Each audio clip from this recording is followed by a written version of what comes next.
अस्सलाम वालेकुम, मैं हूं आबिद अंदलीब। नाजरीन, आज बहुत बड़ी खबर सामने आई है। आज बहुत बड़ा इंकिशाफ हुआ है कि एक सिटिंग आर्मी जनरल, एक कोर कमांडर को घर भेजा गया है, एक ब्रिगेडियर को घर भेजा गया है और एक लेफ्टिनेंट कर्नल को घर भेजा गया है। ये बहुत बड़ी खबर थी जिसने आज तमाम तर कोर्ट रूम के अंदर बैठे हुए लोगों को हिला कर रख दिया। ये कहानी आपके सामने रखेंगे। इसके साथ साथ आज तकरीबन 2 साल बाद 9 मई का ट्रायल कंक्लूड हो रहा है। 9 मई का सुप्रीम कोर्ट के अंदर जो केस था वो अपने इंजाम को जाकर पहुंचा है। उसका फैसला आज महफूज हुआ है। उसके अंदर आज बहुत अजीब व गरीब मोड़ आए, वो भी आपको बताएंगे।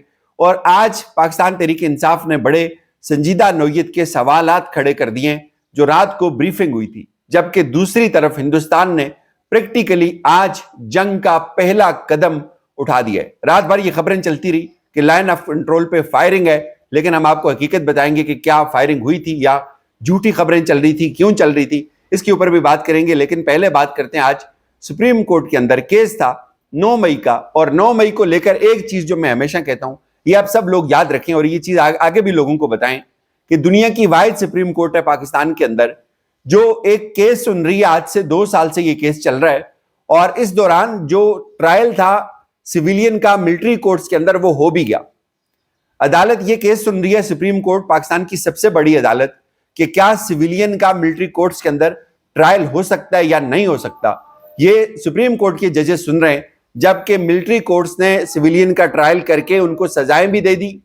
कुछ लोगों की सजाएं खत्म भी हो गई, माफ भी हो गई, और कुछ लोग अपनी सजाएं भी भुगत रहे हैं। जबकि सुप्रीम कोर्ट के जजेस अभी तक इस फैसले पे नहीं पहुंच सके कि क्या मिलिट्री कोर्ट को कोर्ट माना जा सकता है, क्या मिलिट्री कोर्ट सिविलियन का मिलिट्री ट्रायल कर सकती है। आज तक सुप्रीम कोर्ट के जजेस ये मामला तय नहीं कर सके। लेकिन आज क्या हुआ, आज अटॉर्नी जनरल ने कुछ दलाइल देने शुरू किए, कुछ यकीन दहानियां शुरू की देनी, तो जजेस ने उनको टोक दिया। उनको कहा कि आप यकीन दहानी मत करवाएं, क्योंकि इससे पहले मुझे याद है कि जब उमर अता बंदयाल साहब के दौर में ये केस चल रहा था, उमर अता बंदयाल चले गए, काजी फ्रॉड ईसा चला गया, याया खान भी आ गया, लेकिन अभी तक ये केस उसी जगह उसी रफ्तार से चल रहा था। तो उस वक्त अटॉर्नी जनरल ने कहा था कि मैं आपको गारंटी देता हूं सिविलियन का 104 जो सिविलियन है उनका मिलिट्री ट्रायल नहीं होगा जब तक आपसे पूछा नहीं जाएगा। तो उस वक्त तो ये कहा गया, लेकिन उसके बाद आपने देखा कि ट्रायल हो गए। लेकिन अब सुप्रीम कोर्ट में आज नईम अख्तर अफगान साहब ने कहा, सर आप गलत रास्ते पे चल पड़े। हमने 9 मई वाकये की मेरिट पर किसी को बात करने नहीं दी। आप मेरिट के ऊपर कोई बात नहीं कर सकते। मेरिट पर बात करने से ट्रायल और अपील में मुकदमात पर असर पड़ेगा। 9 मई की तफसीलात में गए तो बहुत से सवालात उठेंगे। ये सवाल उठाए आज जस्टिस नईम अख्तर अफगान साहब ने। उन्होंने कहा कि 9 मई पर उठने वाले सवालात के जवाब शायद आपके लिए देना मुमकिन ना हो।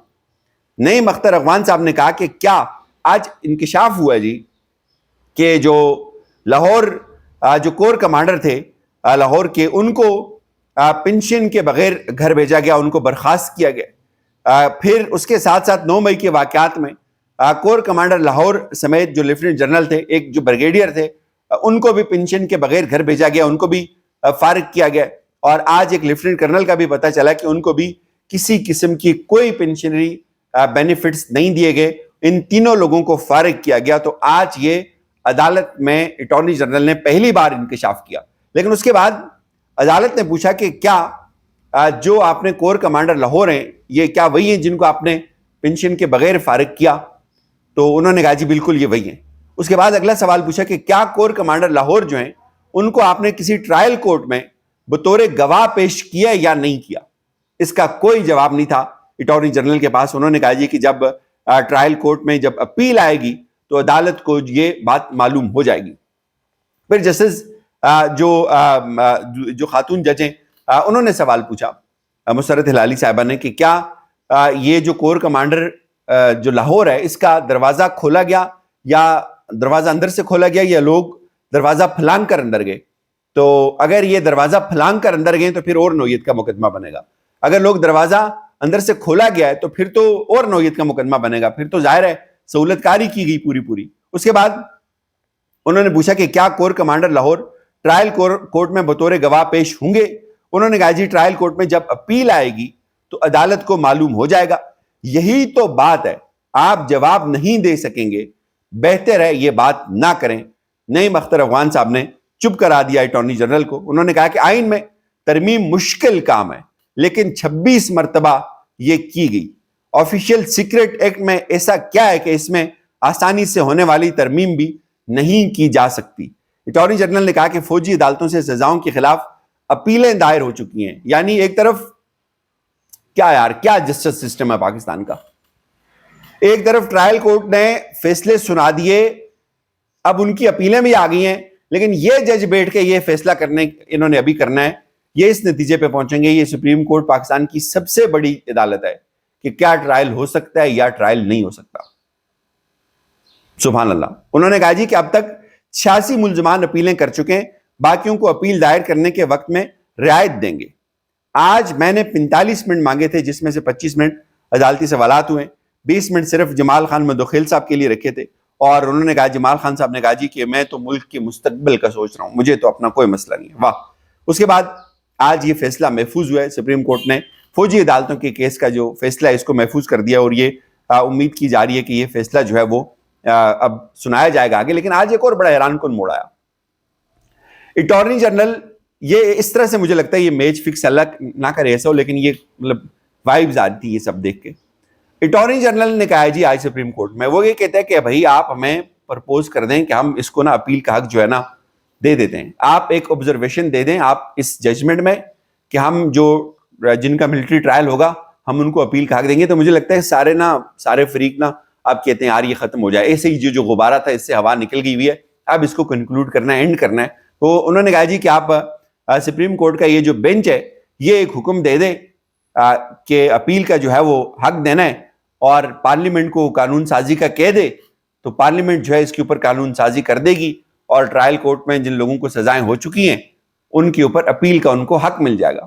تو ساتھ ہی انہوں نے ایگزامپل کوٹ کی کہ دیکھیں اس طرح عدالت نے اس سے پہلے کیا ہوا ہے، جب جنرل باجوہ کی توسیع کا معاملہ تھا تو اس وقت بھی سپریم کورٹ نے یہ کہا تھا کہ جو توسیع کا جو فیصلہ ہے وہ اس کے لیے آپ کو ایک ایکٹ لانا ہوگا، تو اس وقت پھر گورنمنٹ نے وہ کر دیا تھا۔ بات تو انہوں نے بالکل بڑی ٹھیک کی کہ ظاہر ہے وہ ایسا تو ہوا تھا، لیکن ججز ابھی تک یہ طے نہیں کر سکے کہ ٹرائل ہوگا ملٹری کورٹ کے اندر یا نہیں، کیا ان کو ایمبٹ آف لا میں عدالت کنسیڈر کیا جائے یا نہیں، جبکہ انہوں نے فیصلے بھی سنا دیے، اور اب سپریم کورٹ کی ججوں کو کہا جائے گا کہ تم دستخطی ججو، تم ایک آبزرویشن دے دو اپیل کا حق، تو ان کو وہ دے دیا جائے گا۔ بہرحال اس کا مطلب یہ کہ یہ اب ختم ہو گیا یہ معاملہ۔